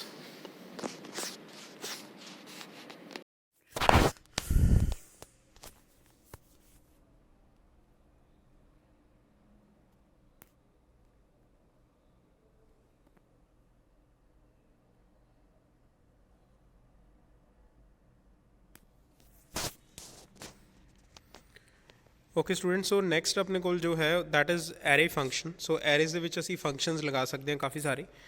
ਸੋ ਇਹਨਾਂ ਦੇ ਵਿੱਚੋਂ ਲਿਸਟ ਐਂਡ ਈਚ ਤਾਂ ਆਪਾਂ ਆਲਰੇਡੀ ਦੇਖ ਚੁੱਕੇ ਹਾਂ, ਠੀਕ ਹੈ, ਬਟ ਹੋਰ ਵੀ ਕੁਝ ਫੰਕਸ਼ਨਸ ਨੇ ਜਿਹੜੇ ਅਸੀਂ ਐਰੇ ਦੇ ਉੱਤੇ ਲਗਾ ਸਕਦੇ ਹਾਂ। ਇੱਕ ਹੈ ਇਜ਼ ਐਰੇ। ਅਗਰ ਤੁਸੀਂ ਚੈੱਕ ਕਰਨਾ ਚਾਹੁੰਦੇ ਹੋ ਕਿ ਕੋਈ ਜੋ ਵੇਰੀਏਬਲ ਹੈ ਉਹ ਐਰੇ ਹੈ ਜਾਂ ਨਹੀਂ ਹੈ, ਤਾਂ ਉਹ ਵੀ ਤੁਸੀਂ ਦੇਖ ਸਕਦੇ ਹੋ। ਇਹਦਾ ਆਨਸਰ ਬੇਸਿਕਲੀ ਬੂਲੀਅਨ ਵੈਲਿਊ ਆਏਗੀ ਇੱਕ ਤਰ੍ਹਾਂ ਨਾਲ, ਜਾਂ 0 ਜਾਂ 1 ਆਏਗਾ ਕਿ ਅਗਰ ਉਹ ਐਰੇ ਹੈ ਤਾਂ ਟਰੂ ਹੋ ਜਾਏਗਾ, ਅਗਰ ਨਹੀਂ ਹੈ ਤਾਂ ਉਹ ਫਾਲਸ ਹੋ ਜਾਏਗਾ। ਠੀਕ ਹੈ, ਸੋ ਇਹ ਤੁਸੀਂ ਮਤਲਬ ਇਸ ਨੂੰ ਯੂਜ਼ ਕਰ ਸਕਦੇ ਹੋ। ਸੋ ਇੱਥੇ ਅਗਰ ਤੁਸੀਂ ਐਗਜ਼ਾਮਪਲ ਦੇਖੋਗੇ ਤਾਂ ਇੱਥੇ ਆਪਣੇ ਕੋਲ ਇੱਕ ਇਕੋ ਸਟੇਟਮੈਂਟ ਹੈ, ਉਸ 'ਤੇ ਇਨ ਬਰੈਕਟ ਅਸੀਂ ਇਜ਼ ਐਰੇ ਨਾਮ ਦਾ ਇੱਕ ਫੰਕਸ਼ਨ ਜਿਹੜਾ ਹੈ ਉਹ ਚਲਾਇਆ ਹੈ। ਉਸ ਦੇ ਵਿੱਚ ਐਰੇ ਦੀ ਇੱਕ ਵੇਰੀਏਬਲ ਪਾਸ ਕੀਤਾ ਐਂਡ ਦੈਨ ਕੰਡੀਸ਼ਨਲ ਆਪਰੇਟਰ ਲਗਾ ਕੇ ਅਸੀਂ ਇਹ ਚੈੱਕ ਕਰ ਰਹੇ ਹਾਂ ਕਿ ਅਗਰ ਤਾਂ ਫਰੈਡ ਨਾਮ ਦਾ ਜੋ ਵੇਰੀਏਬਲ ਹੈ ਉਹ ਐਰੇ ਹੈ ਤਾਂ ਐਰੇ ਪ੍ਰਿੰਟ ਹੋ ਜਾਏਗਾ ਇਜ਼ ਐਨ ਐਰੇ, ਅਗਰ ਨਹੀਂ ਹੈ ਤਾਂ it is not N array. ਠੀਕ ਹੈ, ਦੈਨ ਕਮਸ ਕਾਊਂਟ। ਕਾਊਂਟ ਦਾ ਮਤਲਬ ਕੀ ਹੈ? ਕਾਊਂਟ ਆਪਣੇ ਕੋਲ ਕੀ ਕਰਦਾ ਹੈ ਕਿ ਵੈਲਿਊਜ਼ ਨੂੰ ਕਾਊਂਟ ਕਰਦਾ ਹੈ। So although the each function and for each loop structure are excellent ways to walk through an arrays, sometime you need to know exactly how many elements there are in the array. ਤੁਸੀਂ ਅਗਰ simply identify ਕਰਨਾ ਹੈ ਕਿ ਕਿੰਨੇ elements ਨੇ array ਦੇ ਵਿੱਚ, ਤਾਂ ਤੁਸੀਂ ਕਾਊਂਟ ਯੂਜ਼ ਕਰ ਸਕਦੇ ਹੋ। ਠੀਕ ਹੈ, ਸੋ ਕਾਊਂਟ ਫੰਕਸ਼ਨ ਲਗਾਓ ਐਂਡ ਉਸ ਦੇ ਵਿੱਚ ਵੇਰੀਏਬਲ ਜਿਹੜਾ ਹੈ, ਜਿਹੜਾ ਐਰੇ ਹੈ, ਉਹ ਪਾਸ ਕਰ ਦਿਓ। ਅਗਰ ਤੁਸੀਂ ਜਾਣਨਾ ਚਾਹੁੰਦੇ ਹੋ ਕਿ how many elements there are all together in a multi-dimensional array, you can use a statement such as the following। now ਤੁਸੀਂ ਇੱਥੇ ਅਗਰ multi-dimensional array ਦੇ ਵਿੱਚ ਜਾਣਨਾ ਚਾਹੁੰਦੇ ਹੋ ਤਾਂ ਤੁਹਾਨੂੰ ਕੌਮਾ ਲਗਾ ਕੇ 1 ਲਗਾਉਣਾ ਪਊਗਾ। ਜਿਹੜਾ ਸੈਕਿੰਡ ਪੈਰਾਮੀਟਰ ਹੈ that is optional and it basically set the mode to use। it should be either a 0 to limit counting to only the top level or 1 to force the recursive counting of all sub array elements too। ਦੇਖੋ ਜਿੱਥੇ ਥੋੜਾ multi-dimensional ਆ ਜਾਂਦਾ ਨਾ, ਅਗਰ ਤੁਸੀਂ comma ਲਗਾ ਕੇ 1 ਨਹੀਂ ਲਗਾਉਂਦੇ ਜਾਂ ਕੌਮਾ ਲਗਾ ਕੇ 0 ਲਗਾ ਦਿੰਦੇ ਹੋ ਜਾਂ ਕੁਝ ਵੀ ਨਹੀਂ ਲਗਾਉਂਦੇ, ਤਾਂ ਬਾਈ ਡਿਫਾਲਟ ਇਹ ਸਿਰਫ ਟੌਪ ਲੈਵਲ ਜਿਹੜਾ ਐਰੇ ਆ ਉਸੇ ਨੂੰ ਕਾਊਂਟ ਕਰੇਗਾ, ਉਸ ਦੇ ਇੰਟਰਨਲ ਐਲੀਮੈਂਟਸ ਨੂੰ ਕਾਊਂਟ ਨਹੀਂ ਕਰੇਗਾ। ਅਗਰ ਤੁਸੀਂ ਚਾਹੁੰਦੇ ਹੋ ਕਿ ਇੰਟਰਨਲ ਐਲੀਮੈਂਟਸ ਵੀ ਕਾਊਂਟ ਹੋਣ ਤਾਂ ਤੁਸੀਂ ਕੌਮਾ ਲਗਾ ਕੇ 1 ਲਿਖਣਾ ਹੈ ਤਾਂ ਕਿ ਤੁਹਾਡੇ ਇੰਟਰਨਲ ਐਲੀਮੈਂਟਸ ਵੀ ਕਾਊਂਟ ਹੋਣ in case of multi dimensional array. Next is sorting. ਤੁਸੀਂ ਸੌਰਟਿੰਗ ਕਰਨੀ ਹੈ ਤਾਂ ਸੌਰਟਿੰਗ ਕਰ ਸਕਦੇ ਹੋ। ਸੋ ਸਿੰਪਲ ਸੌਰਟਿੰਗ ਦੇ ਲਈ ਸੌਰਟ ਫੰਕਸ਼ਨ ਲਗਾ ਕੇ ਉਸ 'ਚ ਐਰੇ ਪਾਸ ਕਰ ਦਿਓ। ਸੋ ਵੈਲਿਊ ਸੌਰਟ ਹੋ ਜਾਣਗੀਆਂ ਤੁਹਾਡੀਆਂ ਅਸੈਂਡਿੰਗ ਆਰਡਰ ਦੇ ਵਿੱਚ। So unlike some other functions, sort will act directly on the supplied array rather than the returning a new array of the sorted elements। so ਇਹਦਾ ਕੰਮ ਕੀ ਹੈ ਜੀ? ਇਹ ਉਸੇ ਐਰੇ ਦੇ ਉੱਪਰ ਹੀ ਕੰਮ ਕਰਦਾ ਹੈ। ਠੀਕ ਹੈ, instead it returns true on the success and false on the error and also supports a few flags, but the main two that you might wish to use for starting to be made either numerically or as a string। ਹੁਣ ਤੁਸੀਂ ਕੀ ਕਰ ਸਕਦੇ ਹੋ? ਇਹਦੇ ਵਿੱਚ ਬਹੁਤ ਸਾਰੀਆਂ flag option ਆਉਂਦੀਆਂ ਨੇ, ਬਹੁਤ ਸਾਰੀਆਂ ਆਪਸ਼ਨਸ ਤੁਸੀਂ ਦੇ ਸਕਦੇ ਹੋ ਇਸ ਫੰਕਸ਼ਨ ਦੇ ਵਿੱਚ, ਬਟ 2 ਆਪਸ਼ਨਸ ਧਿਆਨ ਰੱਖਣ ਵਾਲੀਆਂ ਨੇ ਜਿਹੜੀਆਂ ਹੈਗੀਆਂ ਨੇ, sort underscore numeric and sort underscore string। sort underscore numeric ਦਾ ਮਤਲਬ ਕੀ ਹੈ ਕਿ ਨੰਬਰ ਵਾਈਜ਼ ਸੌਰਟਿੰਗ ਕਰਨੀ ਹੈ, ਐਂਡ string ਦਾ ਮਤਲਬ ਕੀ ਹੈ ਕਿ string ਵਾਈਜ਼ ਸੌਰਟਿੰਗ ਕਰਨੀ ਹੈ, ਯਾਨੀ ਅਲਫਾਬੈਟਿਕਲੀ ਆਰਡਰ। ਠੀਕ ਹੈ, ਤੇ ਤੁਸੀਂ ਅਗਰ ਇਸੇ ਚੀਜ਼ ਨੂੰ ਰਿਵਰਸ ਕਰਨਾ ਚਾਹੁੰਦੇ ਹੋ, ਡਿਸੈਂਡਿੰਗ ਆਰਡਰ 'ਚ ਕਰਨਾ ਚਾਹੁੰਦੇ ਹੋ, ਤਾਂ ਤੁਸੀਂ ਇੱਕ ਫੰਕਸ਼ਨ ਹੁੰਦਾ ਆਰ ਸੌਰਟ, ਰਿਵਰਸ ਸੌਰਟ, ਤਾਂ ਤੁਸੀਂ ਉਹ ਯੂਜ਼ ਕਰ ਸਕਦੇ ਹੋ। Then comes shuffle. ਸ਼ਫਲ ਦਾ ਮਤਲਬ ਇਹ ਹੈ, ਜਿਵੇਂ ਤੁਸੀਂ ਤਾਸ਼ ਦੇਖੀ ਹੋਊਗੀ, ਤੁਸੀਂ ਪਲੇਇੰਗ ਕਾਰਡਸ ਦੇਖਦੇ ਹੋ, ਤਾਸ਼ ਦੇ ਪੱਤੇ ਜਿਹੜੇ ਹੈਗੇ ਤੁਸੀਂ ਸ਼ਫਲ ਕਰਦੇ ਹੋ ਜਦੋਂ ਖੇਡਣ ਤੋਂ ਪਹਿਲਾਂ, ਤਾਂ ਉੱਦਾਂ ਹੀ ਜਿਹੜੇ ਕਾਰਡਸ ਨੇ, ਉੱਦਾਂ ਹੀ ਜਿਹੜੇ ਵੇਰੀਏਬਲਸ ਨੇ, ਉਹਨਾਂ ਦੇ ਵਿੱਚ ਜਿਹੜੇ ਐਰੇ ਦੇ ਵਿੱਚ ਵੈਲਿਊਜ਼ ਨੇ ਉਹਨਾਂ ਨੂੰ ਤੁਸੀਂ ਸ਼ਫਲ ਕਰ ਸਕਦੇ ਹੋ। ਸ਼ਫਲ ਫੰਕਸ਼ਨ ਲਗਾਓ ਐਂਡ ਉਸ ਦੇ ਵਿੱਚ ਤੁਸੀਂ ਜਿਹੜਾ ਵੇਰੀਏਬਲ ਹੈ ਉਹ ਪਾਸ ਕਰ ਦਿਓ ਤਾਂ ਤੁਹਾਡੀਆਂ ਵੈਲਿਊਜ਼ ਸ਼ਫਲ ਹੋ ਜਾਣਗੀਆਂ। Then comes explode. ਇਹ ਬਹੁਤ ਜ਼ਿਆਦਾ ਯੂਜ਼ਫੁਲ ਫੰਕਸ਼ਨ ਹੈ, ਇਹਨੂੰ ਬਹੁਤ ਜ਼ਿਆਦਾ ਯੂਜ਼ ਕਰਦੇ ਹਾਂ ਆਪਾਂ। ਕਾਰਨ ਇਹ ਹੁੰਦਾ, ਦੇਖੋ ਕਦੇ ਸਾਡੇ ਕੋਲ ਜ਼ਰੂਰਤ ਪੈ ਜਾਂਦੀ ਹੈ ਕਿ ਅਸੀਂ ਇੱਕੋ ਹੀ ਵੇਰੀਏਬਲ ਸੈਂਡ ਕਰਨਾ ਹੈ, ਬਟ ਉਹ ਇੱਕੋ ਵੇਰੀਏਬਲ ਦੇ ਵਿੱਚ ਅਸੀਂ ਅਲੱਗ-ਅਲੱਗ ਪਾਰਟਸ ਬਣਾ ਦਿੰਦੇ ਹਾਂ ਬਾਈ ਯੂਜ਼ਿੰਗ ਆਈਦਰ ਕੌਮਾ ਔਰ ਸੈਮੀਕੋਲਨ ਔਰ ਕੋਈ ਹੋਰ ਇੱਦਾਂ ਦਾ ਕੋਈ ਤੁਸੀਂ ਲੈਟਸ ਸੇ ਕੋਈ ਡੈਲੀਮੀਟਰ ਲਗਾਤਾ ਜਾਂ ਐਂਡ ਲਗਾਤਾ ਜਾਂ ਹੈਸ਼ ਲਗਾਤਾ, ਜਿਸ ਦੇ ਨਾਲ ਤੁਸੀਂ ਇੱਕੋ ਹੀ ਸਟਰਿੰਗ ਦੇ ਵਿੱਚ 3-4 ਵੈਲਿਊਜ਼ ਬਣਾ ਰਹੇ ਹੋ ਤੇ ਤੁਸੀਂ ਚਾਹੁੰਦੇ ਹੋ ਕਿ ਉਹ ਜਿਹੜੀਆਂ ਵੈਲਿਊਜ਼ ਨੇ ਉਹਨਾਂ ਨੂੰ ਜਦੋਂ ਐਕਸਪਲੋਡ ਫੰਕਸ਼ਨ ਦੇ ਵਿੱਚ ਪਾਸ ਕੀਤਾ ਜਾਵੇ ਤਾਂ ਉੱਥੋਂ ਇੱਕ ਐਰੇ ਜਨਰੇਟ ਹੋ ਜਾਏ। ਸੋ ਐਕਸਪਲੋਡ ਦਾ ਕੰਮ ਹੀ ਇਹੀ ਹੈ, ਠੀਕ ਹੈ ਨਾ। ਸੋ ਐਕਸਪਲੋਡ ਮਤਲਬ ਇੱਕ ਜਿਹੜਾ ਸਟਰਿੰਗ ਹੈ ਉਹ ਸਾਡੇ ਕੋਲ ਇੱਕ ਸਟਰਿੰਗ ਨੂੰ ਕੀ ਕਰਦਾ ਗਾ, ਉਹ ਉਸ ਨੂੰ ਐਰੇ ਦੇ ਵਿੱਚ ਕਨਵਰਟ ਕਰ ਦਿੰਦਾ। ਸੋ 6.12 ਐਗਜ਼ਾਮਪਲ 'ਚ ਦੇਖੋ ਅਸੀਂ ਐਕਸਪਲੋਡ ਇੱਕ ਫੰਕਸ਼ਨ ਯੂਜ਼ ਕੀਤਾ ਤੇ ਉਸ ਤੋਂ ਪਹਿਲਾਂ ਸਭ ਤੋਂ ਪਹਿਲਾਂ ਜਿਹੜਾ ਅਸੀਂ ਪਾਸ ਕਰਾਂਗੇ ਉਹ ਹੈ ਸਾਡੇ ਕੋਲ ਪੈਟਰਨ, ਜਿਹੜਾ ਮੈਚ ਕਰਨਾ ਚਾਹੁੰਦੇ ਹਾਂ ਅਸੀਂ, ਠੀਕ ਹੈ, ਜਿਸ ਦੇ ਬੇਸ ਤੇ ਉਹ ਕੀ ਕਰੇਗਾ, ਉਹਨੂੰ ਤੋੜੇਗਾ, ਉੱਥੋਂ ਚੰਕ ਬਣਾਏਗਾ। ਸੋ ਦੂਸਰੀ ਪਾਸ ਕੀ ਕਰਾਂਗੇ ਅਸੀਂ, ਸਟਰਿੰਗ। ਸੋ ਜਿਵੇਂ this is a sentence with 7 words, ਇਸ ਦੇ ਵਿੱਚ ਅਸੀਂ ਹਰ ਇੱਕ ਵਰਡ ਦੇ ਵਿੱਚ ਇੱਕ ਸਪੇਸ ਦਿੱਤੀ ਹੋਈ ਆ ਐਂਡ ਐਕਸਪਲੋਡ ਦੇ ਵਿੱਚ ਅਸੀਂ ਪੈਟਰਨ ਵੀ ਸਪੇਸ ਹੀ ਰੱਖਿਆ। ਤਾਂ ਹੋਏਗਾ ਕਿ ਹਰ ਇੱਕ ਸਪੇਸ ਤੋਂ ਬਾਅਦ ਉਹ ਜਿਹੜਾ ਟੁੱਟ ਜਾਏਗਾ ਤੇ ਟੁੱਟ ਕੇ ਇੱਕ ਅਲੱਗ ਐਰੇ ਦਾ ਐਲੀਮੈਂਟ ਬਣ ਜਾਏਗਾ ਤੇ ਜਿਸ ਨੂੰ ਅਸੀਂ ਪ੍ਰਿੰਟ ਅੰਡਰਸਕੋਰ ਆਰ ਦੇ ਵਿੱਚ ਜਾ ਕੇ ਅਸੀਂ ਉਸ ਨੂੰ ਪ੍ਰਿੰਟ ਕਰਾ ਸਕਦੇ ਹਾਂ। ਸੋ ਤੁਸੀਂ ਦੇਖੋਗੇ ਇਸ ਦੀ ਆਊਟਪੁੱਟ ਇੱਕ ਪੂਰਾ ਐਰੇ ਬਣ ਜਾਏਗਾ, ਪੂਰੇ 7 ਐਲੀਮੈਂਟਸ ਬਣ ਜਾਣਗੇ ਆਪਣੇ ਕੋਲ 0 ਤੋਂ ਲੈ ਕੇ 6 ਤੱਕ। ਓਕੇ, ਦੈਨ ਤੁਸੀਂ ਇਦਾਂ ਵੀ ਐਕਸਪਲੋਰ ਕਰ ਸਕਦੇ ਹੋ। 6.13 ਦੇ ਵਿੱਚ ਤੁਸੀਂ ਕੋਈ ਡੈਲੀਮੀਟਰ ਦੇਣਾ ਚਾਹੁੰਦੇ ਹੋ, ਲਾਈਕ ਸਟਾਰ ਦੇਣਾ ਚਾਹੁੰਦੇ ਹੋ, 3 ਸਟਾਰ ਦੇਣਾ ਚਾਹੁੰਦੇ ਹੋ ਜਾਂ 2 ਸਟਾਰ ਬਾਅਦ ਸਟਰਿੰਗ ਥੋੜੀ ਟੁੱਟੇ ਤੇ ਸਟਰਿੰਗ ਦੇ ਵਿੱਚ ਜਦੋਂ ਤੁਹਾਡੇ ਕੋਲ 2 ਸਟਾਰ ਦਿਖਣਗੇ ਉਸ ਤੋਂ ਬਾਅਦ ਤੁਹਾਡੀ ਸਟਰਿੰਗ 2 ਹਿੱਸਿਆਂ 'ਚ ਡਿਵਾਈਡ ਹੋ ਜਾਏਗੀ। Okay, then comes extract. ਅਗਰ ਤੁਸੀਂ ਕੋਈ ਡੇਟਾ ਐਕਸਟਰੈਕਟ ਕਰਨਾ ਚਾਹੁੰਦੇ ਹੋ, sometimes it can be convenient to turn the key value pairs from an array into the PHP variable. One such time might be when you are processing the get and the post variables as a sent to the PHP script by a form. ਠੀਕ ਹੈ, ਸੋ ਇੱਥੇ extract ਕੀ ਕਰ ਸਕਦੇ ਹੋ, ਅਗਰ ਤੁਸੀਂ ਕੋਈ data extract ਕਰਨਾ ਚਾਹੁੰਦੇ ਹੋ ਤਾਂ ਤੁਸੀਂ ਉਹਨੂੰ ਐਕਸਟਰੈਕਟ ਕਰ ਸਕਦੇ ਹੋ ਬਾਈ ਯੂਜ਼ਿੰਗ ਐਕਸਟਰੈਕਟ ਫੰਕਸ਼ਨ। ਉਸ ਤੋਂ ਬਾਅਦ ਹੈ ਕੰਪੈਕਟ। ਕੰਪੈਕਟ ਦਾ ਕੰਮ ਕੀ ਹੈ, ਦੇਖੋ ਜਿੱਥੇ ਆਪਾਂ ਇਹ ਦੇਖਿਆ ਸੀਗਾ ਕਿ ਐਕਸਪਲੋਡ ਦਾ ਕੰਮ ਇਹ ਹੈ ਕਿ ਇੱਕ ਸਟਰਿੰਗ ਨੂੰ ਐਰੇ 'ਚ ਕਨਵਰਟ ਕਰਨਾ ਹੈ, ਕੰਪੈਕਟ ਦਾ ਕੰਮ ਇਹ ਹੈ ਕਿ ਡਿਫਰੈਂਟ ਜਿਹੜੀਆਂ ਵੈਲਿਊਜ਼ ਨੇ, ਠੀਕ ਹੈ ਨਾ, ਡਿਫਰੈਂਟ ਜਿਹੜੀਆਂ ਵੈਲਿਊਜ਼ ਨੇ ਉਹਨਾਂ ਨੂੰ ਇੱਕ ਸਿੰਗਲ ਜਿਹੜਾ ਐਰੇ ਹੈ ਉਸ 'ਚ ਕਨਵਰਟ ਕਰਨਾ, ਠੀਕ ਹੈ। ਸੋ ਜਿਵੇਂ ਡਿਫਰੈਂਟ ਵੇਰੀਏਬਲਸ ਨੇ ਲਾਈਕ ਫਾਦਰ ਨੇਮ ਐਂਡ ਉਸ ਤੋਂ ਬਾਅਦ ਐਸ ਨੇਮ, ਪਲੈਨਟ, ਸਿਸਟਮ, ਕੌਨਸਟਲੇਸ਼ਨ, ਅਲੱਗ-ਅਲੱਗ ਕਰਕੇ ਨਾ ਸਾਡੇ ਕੋਲ ਇੱਕ ਵੇਰੀਏਬਲਸ ਨੇ। ਇਹਨਾਂ ਨੂੰ ਜਦੋਂ ਕੰਪੈਕਟ 'ਚ ਤੁਸੀਂ ਪਾਸ ਕਰਦੇ ਹੋ ਐਂਡ ਇਹਨਾਂ ਵੇਰੀਏਬਲਸ ਦਾ ਨਾਮ ਡਾਲਰ ਨਾਲ ਨਹੀਂ ਲਿਖਣਾ ਕੰਪੈਕਟ 'ਚ, ਸਿੰਪਲ ਸਿੰਗਲ ਕੋਡ ਦੇ ਵਿੱਚ ਤੁਸੀਂ ਇਹਨਾਂ ਦਾ ਨਾਮ ਲਿਖ ਦਿਓ। ਉਸ ਤੋਂ ਬਾਅਦ ਆਟੋਮੈਟਿਕਲੀ ਇਹ ਸਾਰੇ ਤੁਹਾਡੇ ਕੀ ਬਣ ਜਾਣਗੇ, ਇੱਕ ਐਸੋਸੀਏਟਿਵ ਐਰੇ ਬਣ ਜਾਏਗਾ ਐਂਡ ਉਹ ਐਸੋਸੀਏਟਿਵ ਐਰੇ ਆਟੋਮੈਟਿਕਲੀ ਜਿਹੜਾ ਵੇਰੀਏਬਲ ਤੁਹਾਡਾ ਲੈਫਟ ਹੈਂਡ ਸਾਈਡ ਤੇ ਹੋਏਗਾ ਉਸ 'ਚ ਕਾਪੀ ਹੋ ਜਾਏਗਾ। ਫਿਰ ਉਸ ਤੋਂ ਬਾਅਦ ਤੁਸੀਂ ਇਹਨੂੰ ਪ੍ਰਿੰਟ ਕਰਾ ਸਕਦੇ ਹੋ ਐਂਡ ਅੱਗੇ ਜਿੱਦਾਂ ਵੀ ਯੂਜ਼ ਕਰਨਾ ਚਾਹੋ ਇਸ ਨੂੰ ਯੂਜ਼ ਕਰ ਸਕਦੇ ਹੋ, ਠੀਕ ਹੈ। ਸੋ ਇਹ ਹੈ ਆਪਣੇ ਕੋਲ ਕੰਪੈਕਟ। Then comes reset. ਅਗਰ ਕਿਸੇ ਵੇਰੀਏਬਲ ਨੂੰ ਤੁਸੀਂ ਰੀਸੈਟ ਕਰਨਾ ਚਾਹੁੰਦੇ ਹੋ ਤਾਂ ਤੁਸੀਂ ਰੀਸੈਟ ਕਰ ਸਕਦੇ ਹੋ। ਦੈਨ ਰੀਸੈਟ ਕਰਕੇ ਉਸ ਤੋਂ ਬਾਅਦ ਬ੍ਰੈਕਟ ਦੇ ਵਿੱਚ ਤੁਸੀਂ ਜਿਹੜਾ ਵੀ ਵੇਰੀਏਬਲ ਪਾਸ ਕਰਨਾ ਚਾਹੋ ਤੁਸੀਂ ਪਾਸ ਕਰ ਸਕਦੇ ਹੋ। Then end. As with the reset, you can move the PHP internal array pointer to the final element in an array using the end function, which also return the value of element and can be used in these examples. So ਇੱਥੇ ਤੁਸੀਂ end ਦੇ ਵਿੱਚ ਕੀ ਕਰ ਸਕਦੇ ਹੋ ਕਿ you can move PHP's internal array pointer to the final element. ਅਗਰ ਤੁਸੀਂ PHP ਦਾ ਜਿਹੜਾ array ਹੈ ਉਸ ਦੇ final element ਤੱਕ ਜਾਣਾ ਚਾਹੁੰਦੇ ਹੋ ਸਿੱਧਾ ਡਾਇਰੈਕਟਲੀ, ਤਾਂ ਤੁਸੀਂ end ਲਿਖੋਗੇ ਤਾਂ ਤੁਹਾਡਾ pointer ਜਿਹੜਾ ਹੈ ਉਹ final element ਤੱਕ ਚਲਾ ਜਾਏਗਾ, ਠੀਕ ਹੈ। ਸੋ ਇਹ ਰਜੇ ਸੀਗੇ ਸਾਰੇ ਆਪਣੇ PHP ਦੇ ਐਰੇ ਦੇ main important functions. So this was all about the PHP array and functions and I hope ਤੁਹਾਨੂੰ ਇਹ ਲੈਕਚਰ ਸਮਝ ਆ ਗਿਆ ਹੋਵੇਗਾ ਤੇ ਪਲੀਜ਼ ਇਹਨਾਂ ਦੇ ਕੁਐਸਚਨਸ ਨੂੰ ਜ਼ਰੂਰ ਦੇਖਿਓ, ਲਾਈਕ ਨੂਮੈਰਿਕ ਤੇ ਐਸੋਸੀਏਟਿਵ ਐਰੇ 'ਚ ਕੀ ਡਿਫਰੈਂਸ ਹੈ, ਐਰੇ ਕੀਵਰਡ ਦਾ ਬੈਨੀਫਿਟ ਕੀ ਹੈ, ਫॉर ਈਚ ਤੇ ਈਚ 'ਚ ਕੀ ਡਿਫਰੈਂਸ ਹੈ, ਦੈਨ ਮਲਟੀ ਡਾਇਮੈਂਸ਼ਨਲ ਐਰੇਜ਼ ਦਾ ਰੋਲ ਕੀ ਹੈ, ਉਸ ਤੋਂ ਬਾਅਦ ਨੰਬਰ ਆਫ ਐਲੀਮੈਂਟਸ ਕਿੱਦਾਂ ਪਤਾ ਕਰ ਸਕਦੇ ਹੋ ਕਾਊਂਟ ਦੇ ਨਾਲ, ਐਕਸਪਲੋਡ ਫੰਕਸ਼ਨ ਦਾ ਪਰਪਸ ਕੀ ਹੈ ਤੇ PHP ਦਾ ਇੰਟਰਨਲ ਪੁਆਇੰਟਰ ਨੂੰ ਜਿਹੜਾ ਐਰੇ ਦੀ ਫਸਟ ਐਲੀਮੈਂਟ ਹੈ ਉਸ ਨੂੰ ਕਿਵੇਂ ਸੈੱਟ ਕਰ ਸਕਦੇ ਹੋ। ਸੋ ਪਲੀਜ਼ ਇਹਨਾਂ ਸਾਰੇ ਕੁਐਸਚਨਸ ਨੂੰ ਜ਼ਰੂਰ ਦੇਖਣਾ ਤਾਂ ਕਿ ਤੁਹਾਡੀ ਇੱਕ ਐਕਸਰਸਾਈਜ਼ ਹੋ ਸਕੇ ਐਂਡ ਤੁਸੀਂ ਜੋ ਪੜ੍ਹਿਆ ਹੈ ਸੁਣਿਆ ਹੈ ਉਸ ਨੂੰ ਰਿਵਾਈਜ਼ ਕਰ ਸਕੋ। So thank you everyone, I will see you in the next video.